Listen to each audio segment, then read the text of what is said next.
Alors bonjour Rachid. Bonjour. Alors je te laisse dans un premier temps te présenter. D'accord, donc c'est Rachid Oudbouch, j'ai 32 ans Mhm.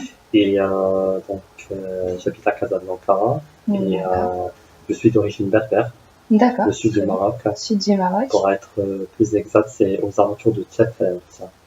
C'est Tafel, c'est entre on dépasse Agadir vers le sud. d'accord. Donc Au centre Agadir c'est d'Agadir. connu, donc on dépasse Agadir Voilà. vers le sud. Et Ok. puis là ça s'appelle Tafel. Donc, Ok. Tu travailles en tant que. oui, donc je travaille en tant que délégué médical, mais avant je précise que je suis né en France. Tu es né en France, Donc ouais.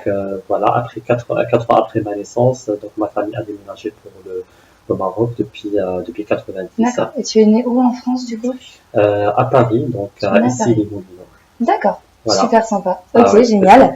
Et donc ça fait combien de temps que tu travailles en tant que délégué médical? ça fait exactement 11 ans. Ça fait 11 ans. Ok, Ouais, sur Casablanca. tout à fait. En fait, j'ai travaillé sur plusieurs villes puisque c'est un travail de terrain. Ouais. Donc, mais en général, ma ville de résidence, c'était toujours Casa. Et depuis Casa, je me déplace Et pour après tu te d'autres déplaces villes. voilà, pour tout ce qui est Voilà. rendez-vous. Donc, j'ai fait le sud, j'ai fait le nord du Maroc, j'ai fait un peu l'oriental. Donc, j'ai fait un peu de tout. D'accord, ouais, c'est ça, Voilà. t'as eu le temps Voilà. de voir le Maroc. Voilà. Ok, alors ce que je vais te demander donc aujourd'hui, Oui. tout d'abord d'associer 5 mots à la France, 5 mois à la qui France. te viennent à l'esprit. Des mots par rapport à quoi exactement? À la France. À la France. Donc je te dis France, Métro qu'est-ce que de t'as? Paris. Métro de Paris, Ouais. ouais. Ok. Je sais pas, hein. Macron. Macron, ouais, bah, toi c'est logique, le nouveau président, Ouais, ok. c'est ça. Macron. Donc il me reste 3. 3. Je peux avoir de l'aide. Alors voyons voir France, on a ville, nourriture. Paris. Paris, ouais, la capitale, ok, plutôt La simple. Tour Eiffel. La Tour Les Eiffel. Champs-Élysées. Champs-Élysées, voilà, c'est les places. Ouais. Ok. Voilà. Un petit dernier peut-être? Paris, c'est pas la France, c'est deux mondes complètement différents. Paris reste Paris. Moi, comme la Bretagne, c'est pas vraiment la France.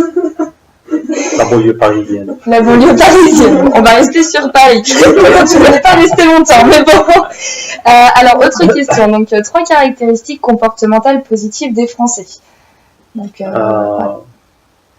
Je dirais la spontanéité. C'est Spontanéité. les gens qui sont spontanés. Ouais. De sourire. Le sourire. Beaucoup de formes de politesse. Politesse. Merci, excuse-moi, pardon. C'est super. Voilà. Ok. Vous avez dit 5? Ouais, c'est 3. 3, c'est très bien. C'est génial. Merci. C'est super.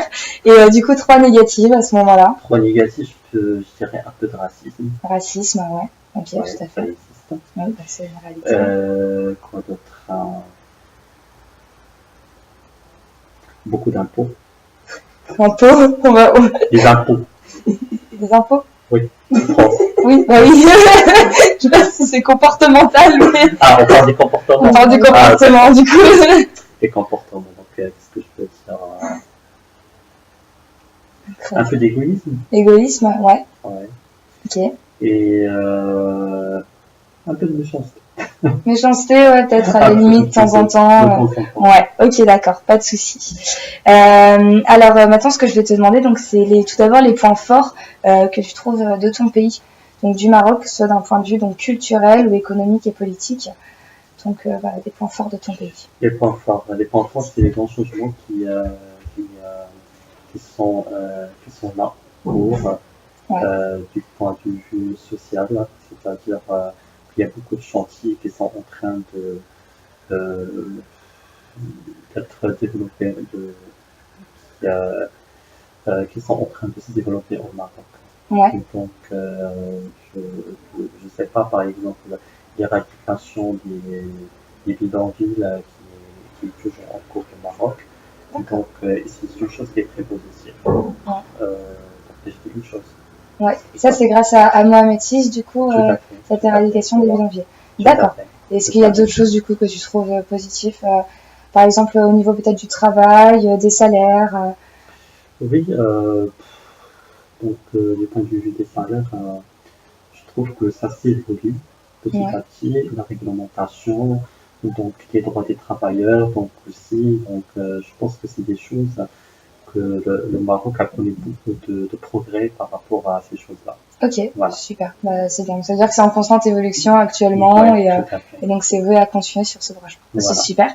Voilà. Et du coup, maintenant, donc des caractéristiques négatives, hein, forcément, il en faut. Négatif, Ouais, pour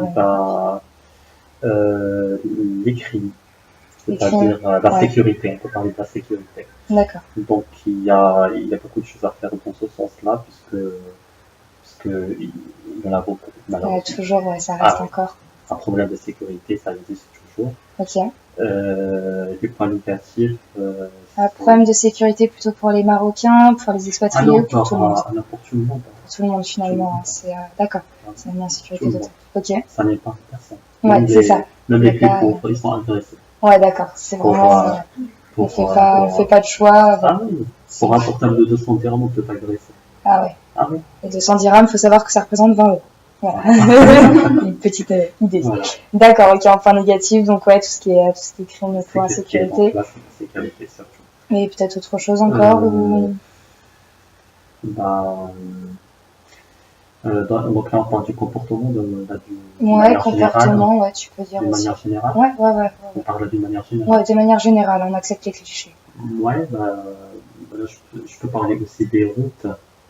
Bon, il y a des progrès qui ont été faits, mais quand même, il y a des régions qui sont un petit peu délaissées.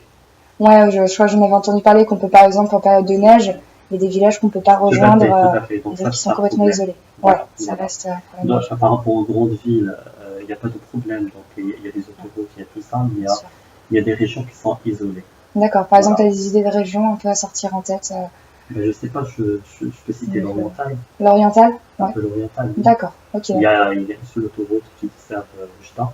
Et sinon, pour d'autres villes, ils sont isolés. Ouais, c'est ça. C'est vachement compliqué au point de vue accès, soit pour les locaux ou pour les gens d'extérieur. Ça peut être compliqué. D'accord, pas de souci. Ah aussi, donc on peut parler des infrastructures de la santé. Ouais. Ce qui est très important. Ouais. On n'a pas assez d'infrastructures et pas assez de matériel. D'accord. Et aussi de personnel qualifié. Alors là, c'est plus dans le public, dans le privé ou pour les deux? Là, on parle là du public. Du public, voilà, ouais. Donc, ce qui est gênant parce que c'est finalement une grande partie de la population. Exactement, tout à fait. D'accord. Donc, manque de personnel, que ce soit médecin, infirmière, matériel. Infrastructure, etc. D'accord. Voilà. Par exemple, à titre d'exemple, il y a combien d'hôpitaux là sur Casablanca, d'hôpitaux publics? À peu près. Je parlais de 5 hôpitaux. Avec un CHU. Mais il faut savoir que Casa, c'est la plus grande ville du Maroc. Et c'est la plus grande ville du Maroc, et il y a 5 hôpitaux. Voilà, à titre d'exemple. Ouais, mais c'est intéressant, voilà, d'être au courant. Alors maintenant, ce que je vais te demander, c'est est-ce que dans ton milieu de travail, tu as déjà eu des expériences, donc voilà, soit avec des Français, soit des expériences que tu voudrais raconter, peut-être, qui t'ont un peu marqué. Oui, donc ma deuxième expérience en tant que pilier médical, j'ai travaillé avec un Français. Ouais. Donc un Français avec qui j'ai travaillé pendant 7 ans. C'était une belle expérience. C'était quelqu'un de honnête. Donc c'est surtout ça. La rémunération était à la hauteur. Donc c'est des gens qui récompensent la personne de son travail. C'est-à-dire ils sont reconnaissants. Ouais. Voilà. Si le travail est bien fait, ils vont remercier en raison. Voilà. C'est bien. Voilà. D'accord. Donc en général, c'est ça. D'accord. Tu avais travaillé combien de temps du coup avec ce Français? C'est pendant 7 ans. Pendant 7 ans. Voilà. Ah oui, quand même. Ah oui, et donc vous travaillez, qu'est-ce que vous avez fait ensemble? Est-ce que vous avez élaboré? Donc moi j'étais délégué médical, donc j'étais chargé de la promotion de ces médicaments. Donc il avait 5 médicaments ici au Maroc. Donc moi et l'autre délégué, on était une équipe chargée de la promotion des médicaments auprès des médecins. Donc on boostait les ventes. Ok, voilà. Vous boostiez les ventes. Et donc du coup, ce Français, il servait à quoi exactement? Pardon? Le Français, en fait, du coup, à quoi il servait du coup? C'était lui le propriétaire, c'était le patron. D'accord, c'était lui qui gérait. Voilà, c'était le propriétaire de ces médicaments. Donc, en même temps, c'était le responsable, puisqu'on était une équipe réduite, donc il n'y avait pas beaucoup de hiérarchie, donc on était en contact direct avec lui. D'accord. Voilà. Et point de vue hiérarchisation, excuse-moi, ça se passait comment du coup, point de vue contact? Est-ce que tu le considérais vraiment comme un patron? C'était vraiment un contact, voilà, avec un patron, avec vraiment un grand sentiment d'hiérarchie? Ou est-ce que c'était plutôt un ami avec qui tu pouvais parler des problèmes qu'il pouvait y avoir, par exemple, au sein de la Oui, société? mais non, mais c'était quelqu'un de très ouvert. Très ouvert. Ce que j'apprécie chez lui, c'est que lui, il cherche pas que d'entendre les côtés positifs du travail. Ouais. Il cherche toujours les côtés négatifs pour améliorer. C'est ça. Et ce qui est très important, puisque de nos jours, là, l'hierarchie, ils cherchent que les bonnes nouvelles, que les bonnes choses. Alors, ils oublient les problèmes. Et finalement, si les problèmes ne sont pas résolus, Voilà. ça n'avance pas. Voilà. D'accord. Alors que lui, c'est tout à fait le contraire. Donc, il nous disait toujours, dites-moi ce qui ne va pas, ne dites pas ce qui va. C'est Comme bien. ça, pour corriger, pour évoluer, pour aller de l'avant. Ouais, puis même pour vous, c'est un avantage parce que si vous rencontrez un problème, Bien vous sûr. pouvez lui en parler et là, vous allez élaborer ensemble une solution. Exactement. Et Tout à donc ça, fait. c'est vraiment sympa. Ah, très sympa. D'accord. Bah, Voilà. c'est super, super Voilà. en tout cas. Bah écoute, merci beaucoup. Je sais pas s'il y a d'autres expériences dont tu aimerais peut-être parler ou...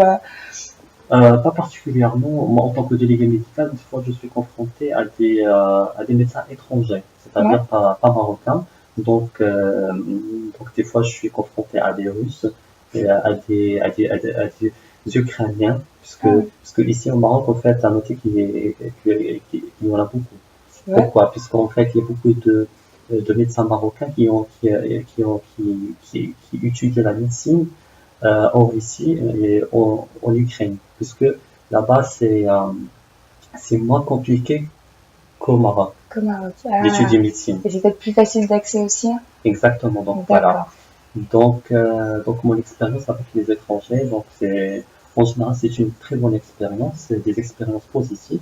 Même pour les Français, il y a des médecins français qui résident ici au Maroc. Aussi. Bah, Cool. oui. C'est génial.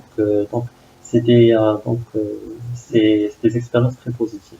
D'accord. Voilà. Et au C'est niveau des gens sympas qui, comment dirais-je, c'est des personnes qui sont,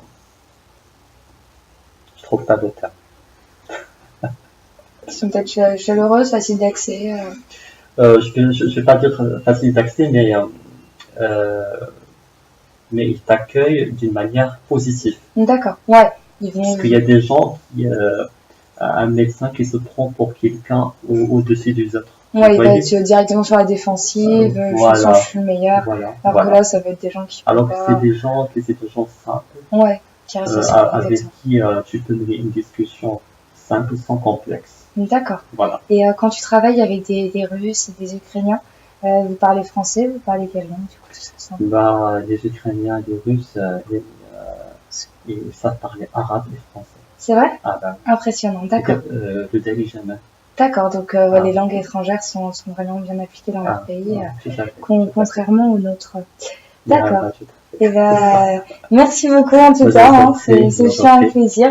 Je te souhaite beaucoup de courage. Voilà, merci.